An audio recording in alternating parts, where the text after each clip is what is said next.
The traffic stop. It's late evening, and Judge Malcolm Carter, a distinguished black judge in his mid-50s, is driving home after a long, exhausting day in court.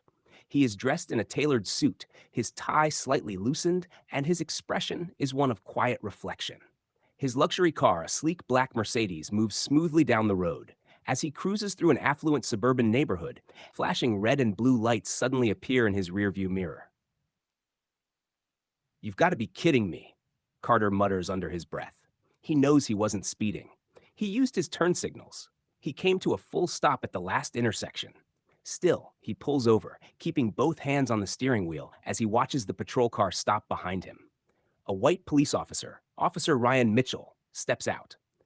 He moves quickly, aggressively, his hand resting on his holster as he approaches. His stance isn't just authoritative, it's confrontational. Carter rolls down his window and remains calm. License and registration. Now. There's no greeting, no explanation, just immediate demands. "Good evening, officer. May I ask why I was stopped?" Mitchell exhales sharply, as if Carter's question is a personal insult. "License and registration first, then we'll talk." Carter doesn't argue. He reaches slowly to retrieve his wallet, making sure to move deliberately to avoid any misunderstanding. He hands over his license while keeping his registration in sight.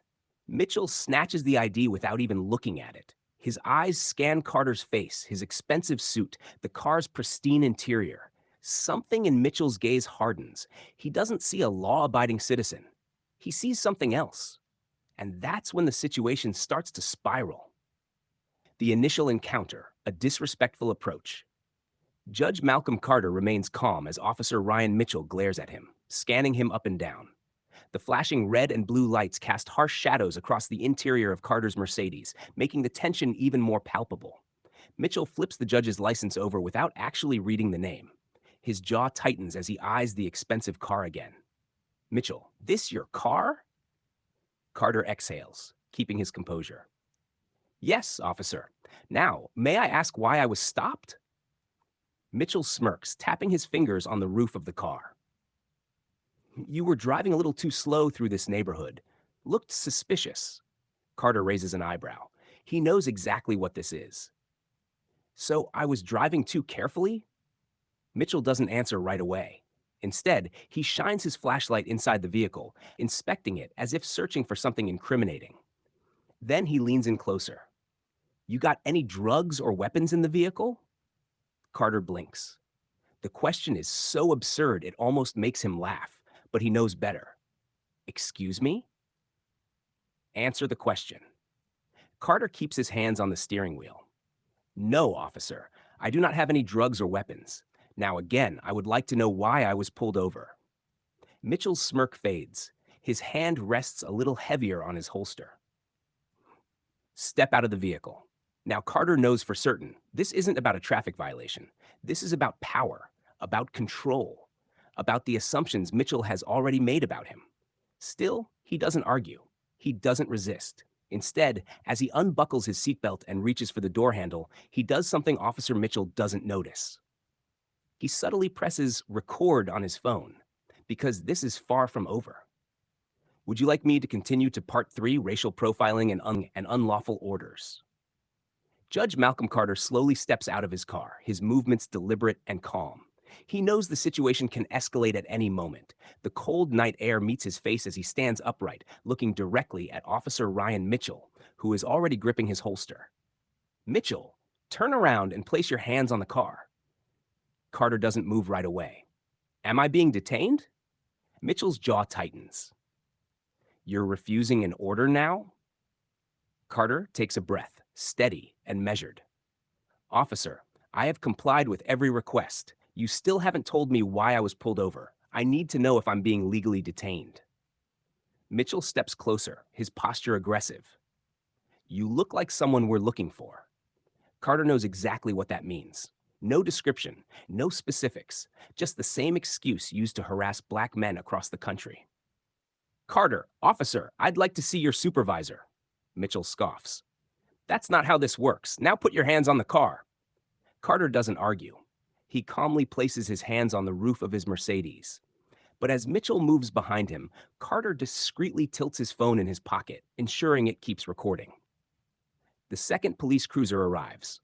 Another officer? Sergeant Tom Briggs steps out.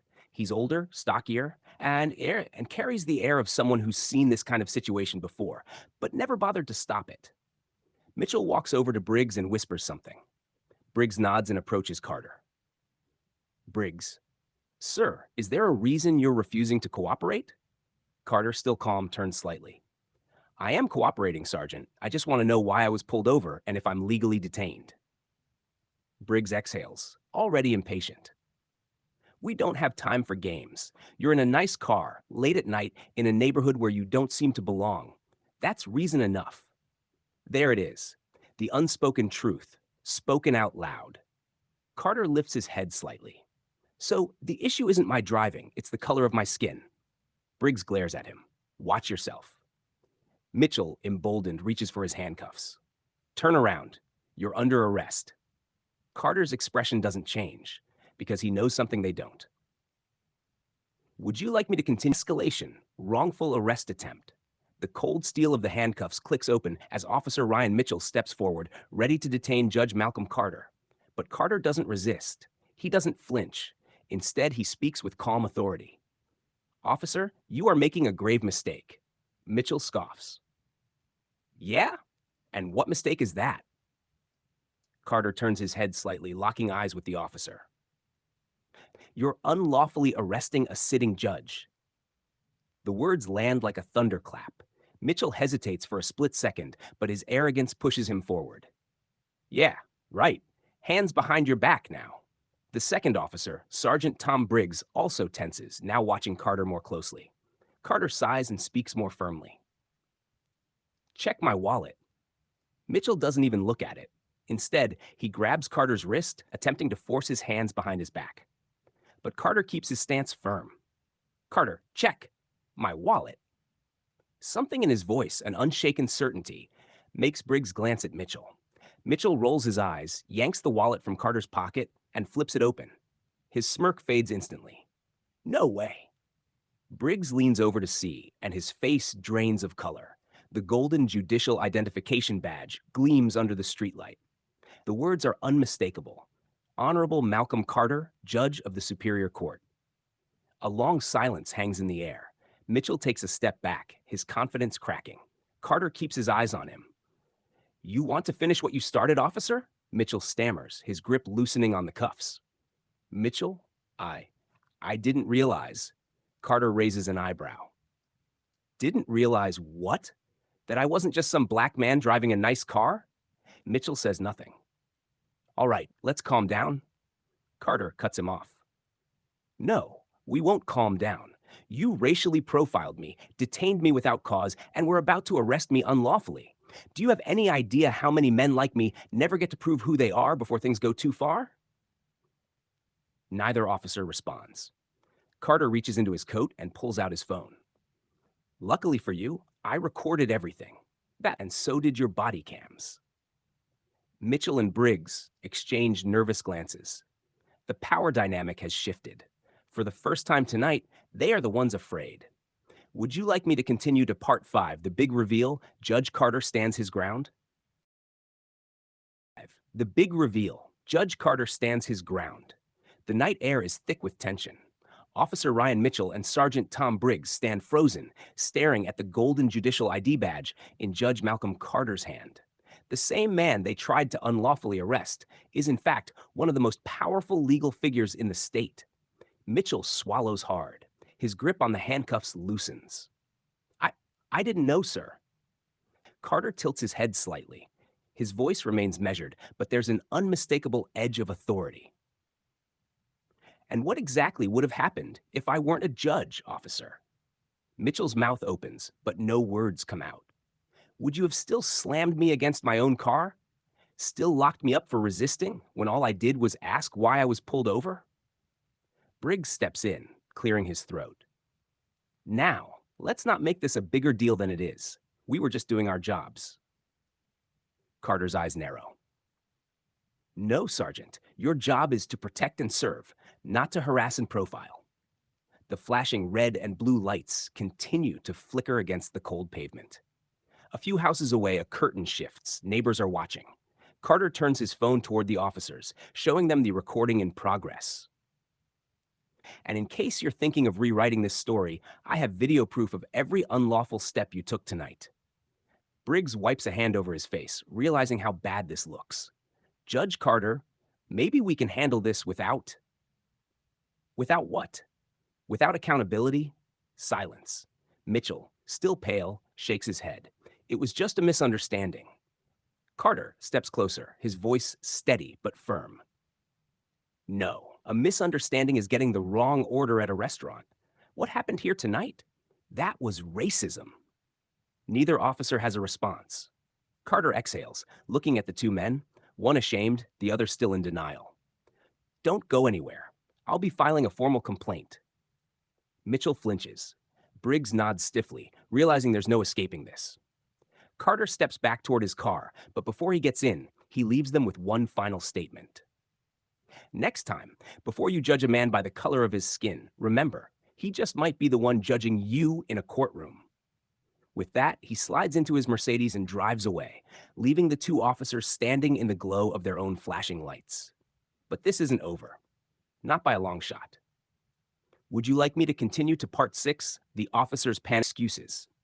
As Judge Malcolm Carter's black Mercedes disappears into the night, Officer Ryan Mitchell and Sergeant Tom Briggs stand motionless, the weight of their actions sinking in. Mitchell exhales sharply, running a hand through his short-cropped hair. We're screwed. Briggs shoots him a sharp look. Not if we handle this right. Mitchell glares at his superior. Handle this? Are you kidding me? That man is a freaking judge. We just tried to arrest a judge, on camera. Briggs clenches his jaw, his mind racing for a way out. We were just doing our jobs. If anyone asks, we had probable cause. Mitchell's face is pale under the flashing red and blue lights. He shakes his head. Probable cause for what? Driving while black? Briggs stiffens. Watch your mouth. Oh, now you want to be careful with words? Where was that attitude 10 minutes ago? Briggs ignores him, already reaching for his radio. Dispatch, this is Unit 47. Traffic stop concluded. Suspect was released. There's a pause before the dispatcher responds. Copy that, 47. Any further action required? Briggs hesitates. Negative. Returning to patrol. He lowers the radio, turning back to Mitchell. Here's what's going to happen. We don't say a word about this unless Internal Affairs comes knocking. Mitchell stares at him in disbelief. You really think this is going to just disappear?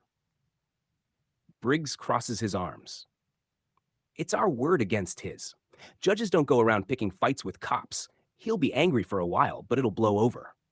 Mitchell looks down at his own body cam, the little red recording light still blinking. Yeah, I don't think so. Briggs follows his gaze, and for the first time that night, he looks genuinely afraid, because Carter wasn't just some angry civilian. He was a man with power, and this fight was far from over.